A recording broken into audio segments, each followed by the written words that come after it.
जय गुरु जी महाराज। अनंतम अनंतम शुक्राना गुरु जी महाराज। श्री शिव महापुराण वायवीय संहिता उत्तरखंड अध्याय 21 से लेकर 23 तक।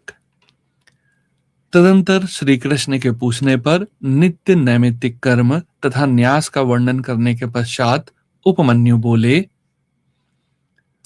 अब मैं पूजा के विधान का संक्षेप से वर्णन करता हूं। इसे शिव शास्त्र में शिव ने शिवा के प्रति कहा है। मनुष्य अग्निहोत्र पर्यंत अंतर्याग का अनुष्ठान करके पीछे बहिर्याग अर्थात बाह्य पूजन करें। उसकी विधि इस प्रकार है। अंतर्याग में पहले पूजा द्रव्यों को मन से कल्पित और शुद्ध करके गणेश जी का विधि पूर्वक चिंतन एवं पूजन करें। तत्पश्चात दक्षिण और उत्तर भाग में क्रमशः नंदीश्वर और सुयशा की आराधना करके विद्वान पुरुष मन से उत्तम आसन की कल्पना करें। सिंहासन, योगासन अथवा तीनों तत्वों से युक्त निर्मल पद्मासन की भावना करें। उसके ऊपर सर्व मनोहर सांब शिव का ध्यान करें।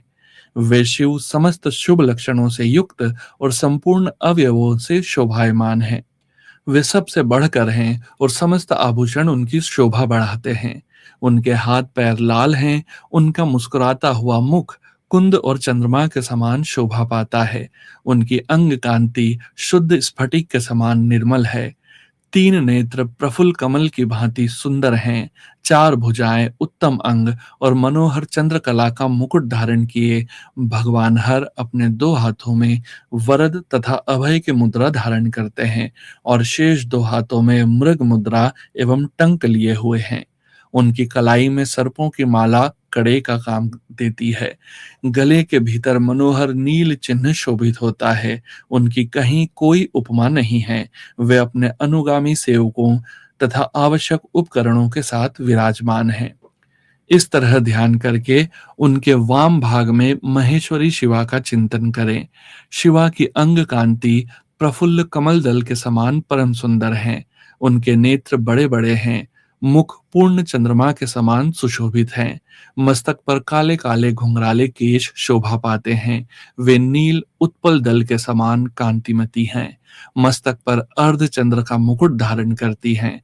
उनके तीन पयोधर अत्यंत गोल, घनीभूत, ऊंचे और स्निग्ध हैं। शरीर का मध्य भाग कृश है, नितंब भाग स्थूल है। वे महीन पीले वस्त्र धारण किए हुए हैं। संपूर्ण आभूषण की शोभा बढ़ाते हैं। ललाट पर लगे हुए सुंदर तिलक से उनका सौंदर्य और खिल उठता है। विचित्र फूलों की माला से गुंबित केश पाश उनकी शोभा बढ़ाते हैं। उनकी आकृति सब ओर से सुंदर और सुडौल है। मुख लज्जा से कुछ कुछ झुका है। वे दाहिने हाथ में शोभाशाली स्वर्णमय कमल धारण किए हुए हैं और दूसरे हाथ को दंड की भांति सिंहासन पर रखकर उसका सहारा ले उस आसन पर बैठी हुई हैं। शिवा देवी समस्त पाशों का छेदन करने वाली साक्षात सच्चिदानंद स्वरूपिणी हैं। इस प्रकार महादेव और महादेवी का ध्यान करके शुभ एवं श्रेष्ठ आसन पर संपूर्ण उपचारों से युक्त भावमय पुष्पों द्वारा उनका पूजन करें अथवा उपर्युक्त वर्णन के अनुसार प्रभु शिव की एक मूर्ति बनवा लें।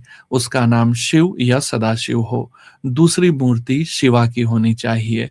उसका नाम माहेश्वरी, षड्विंशका अथवा श्रीकर्ण हो। फिर अपने ही शरीर की भांति मूर्ति में मंत्र न्यास आदि करके उस मूर्ति में सत असत से परे मूर्तिमान परम शिव का ध्यान करें। इसके बाद बाह्य पूजन के ही क्रम से मन से पूजा संपादित करें।